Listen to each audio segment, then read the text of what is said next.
CPEC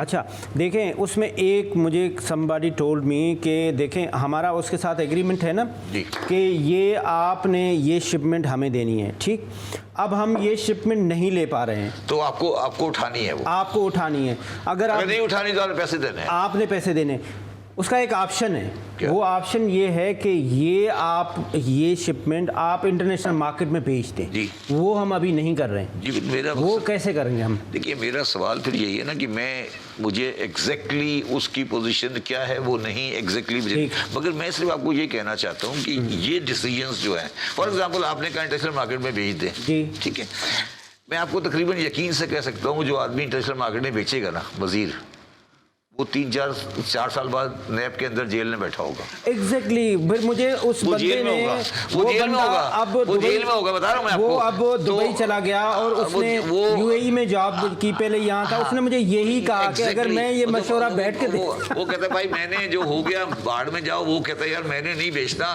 کل کو میں نے اسے بیچ دیا، وہ کہیں گے جناب آپ کا اتنا کمیشن ہے۔ تو میں آپ کو صرف سمجھانے کی کوشش کر رہا ہوں یہ جو ملک میں آپ نے، میرا ذاتی بھی میں دوبارہ کہہ رہا ہوں، اور یہ بات خاقان عباسی بھی کہتا ہے کیونکہ وہ الرجی والے ڈیل کر چکا ہے، اگر آپ نے اس ملک میں ایگزیکٹو کو معاشی ڈیسیژن لینے کی اجازت دینی ہے تو آپ نیب کو ختم کر دیں۔ بالکل صحیح، اور میں ہمارے پاس اصل میں فارن پہ جانا چاہ رہا ہوں، جتنے بھی سی سدرن گیس کے ایم ڈیز رہے ہیں ان سب کے اوپر نیب کے کیسز ہیں، اور وہ سب بیچارے 10-12 سال سے۔ ایک اور بات ایگری کر دیں، جتنے بھی پرائیویٹائزیشن کے منسٹر رہے ہیں ایکسیپٹ 1 اور 2 سب بعد میں جیل میں گئے، سب بعد میں جیل گئے۔ ظفر صاحب یہ انٹرنیشنل ڈیولپمنٹس ہو رہی ہیں، خاص طور پہ یو ایس میں الیکشن، وہاں پہ ڈونلڈ ٹرمپ کے آنے کے بعد، ڈونلڈ ٹرمپ پہ بڑے زبردست قسم کے سلوگن ہیں، جیسے لاسٹ ٹائم بھی وہ آیا تھا، اس نے کہا تھا کہ میں میکسیکن وال بناؤں گا، وہ جیسے وہ فرسٹ اپنے یو ایس سٹیزن کو کرتا ہے۔ اس کے مینیفیسٹو میں ابھی یہ بھی ہے کہ میں نیٹو کو ختم کر دوں گا، مطلب why should I pay the amount, باقی جو یورپین کنٹریز ہیں، 25 یورپین کنٹریز نیٹو کے ممبر ہیں، ٹرکی ہے، کینیڈا ہے، باقی ممالک، میں کیوں بیٹھ کے ان کا پے کروں؟ یہ اس کا کتنا پاورفل سلوگن ہے، اور آپ اس کا کیا دیکھ رہے ہیں؟ کیا ڈونلڈ ٹرمپ جیتنے جا رہے ہیں؟ دیکھیے ہر الیکشن میں مینیفیسٹوز اور جو ساری چیزیں پولیٹیشینس کی ہوتی ہیں وہ الگ الگ آتی ہیں وقت کے حساب سے۔ امریکہ کی جو ڈیموکریسی ہے یا جو بھی قسم کی ہر ملک کی ڈیموکریسی اپنی اپنی ہے۔ امریکہ کی ڈیموکریسی ہم نہیں لا سکتے، ہمارے ایک لمیٹڈ ڈیموکریسی ہے، اس کو جیسے بھی کہہ سکتے ہیں اس کو چھوڑ دیں، مگر یہ ہے کہ امریکہ میں ابھی جو ہے یہ از جسٹ لائک رف سی، وہ بھی جیسے کہیں ٹربولنٹ کہیں، دوسری کہیں، دونوں کبھی گراف ادھر جا رہا ہے، کبھی ایک اسٹیٹ میں اس کے پاس جا رہا ہے۔ مگر ٹرمپ کا جو کم بیک ہے after so many ills and oughts, یعنی جتنے اس کے اوپر کیسز پینڈنگ ہیں ابھی، جتنے ٹیکس کے بھی، یعنی دوسری ساری چیزیں، مگر پبلک اس کو ووٹ ابھی کر رہی ہے۔ پوائنٹ جو ہیرس ہے اس کا وہ بھی آگے آئی ہے، مگر اس کا غزہ کی وار کی وجہ سے میں سمجھتا ہوں، میری اپنی ذاتی رائے ہے، بائیڈن کا وہ تو نکل گیا، مگر بائیڈن اور ہیرس ہیں تو ایک ہی گروپ کے ڈیموکریٹس ہیں، ان کا گراف بہت نیچے گیا ہے after this Gaza war, because everybody knows کہ امریکنس کا ہی سارا کیا کرتا ہے۔ ایک ڈفرینٹ ٹاپک ہے۔ ابھی جو الیکشنز کی آپ نے بات کی ہے، نیک ٹو نیک جا رہے ہیں، کہیں 2-3% ادھر ہے، کبھی ادھر ہے۔ مجھے لگتا ہے کہ جب 3 تاریخ نومبر تک، چونکہ امریکنس کہیں سے ووٹ کر سکتے ہیں، گھر سے بھیج سکتے ہیں، پرسنلی بھی آ سکتے ہیں، پوسٹل ساری چیزیں ہوتی ہیں ان کے سسٹم میں ہے، ایک سسٹم انہوں نے دیا ہوا ہے۔ مجھے جو لگ رہا ہے، میرا خیال ہے کہ وہی بیچ والا سلسلہ وہ رہے گا، مگر یہ کمال ہے کہ ڈونلڈ ٹرمپ جو ہے ہی دا فائٹر، وہ آئے ہیں آگے۔ ابھی آپ نے جو نیٹو کی بات کی، ایک منٹ کے نیٹو کی، تو اصل میں جب کولڈ وار ختم ہو گئی تھی، نیٹو کو ختم ہونا جانا چاہیے، وارس پیکٹ نیٹو، مگر نیٹو کو انہوں نے کنٹینیو رکھا۔ یہ جو یوکرین میں آئے، آپ نے سارے ممبرس بنائے، ایسٹ یورپین کنٹریز کو نیٹو میں لے آئے، وربل ایگریمنٹ کے علاوہ رشیا چپ بیٹھا ہوا تھا، آرام سے بیٹھا تھا۔ جب یوکرین کی بات آئی وہاں پھر جنگ چھڑ گئی، یہ کیسے تو وہ نیٹو میں جب ممبر بنائے گئے because of so many reasons, وہ چل رہی ہے ابھی تک۔ تو اسی وجہ سے ڈونلڈ ٹرمپ کہہ رہا ہے 2 چیزیں، ایران کے ساتھ نیوکلیئر ڈیل نمبر 1، اور نیٹو کی ابھی کیوں رکھا جائے اس کو، it's a big question mark. Europe میں آدھے ہیں، وہ کہہ رہے ہیں نیٹو کی ضرورت نہیں ہے، کیوں رکھا جائے، وارس پریکٹیکلی ختم ہو گئی ہیں، جان بوجھ کے وہ کر رہا ہے کہ اس کا ممبر بنایا جائے، اس کو ممبر بنایا جائے۔ تو میں عرض کر چکا ہوں کہ ٹیکنیکلی